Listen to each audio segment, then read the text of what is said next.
মা তুমি কি করতেছো? হ্যাঁ কি করতেছো? হ্যাঁ সাজতেছো? আম্মু তুমি কি সাজতেছো?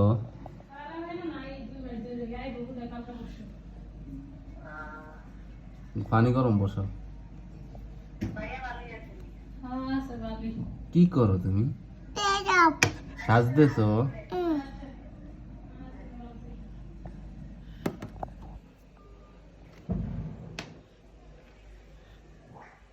কার লেগে সাজতেছো এত সুন্দর করে? কি দীপক? দীপক কেটা? কার লেগে? দাদার লেগে? হ্যাঁ দাদার লেগে সাজতেছো? আগামীকাল দাদা আসবো। হ্যাঁ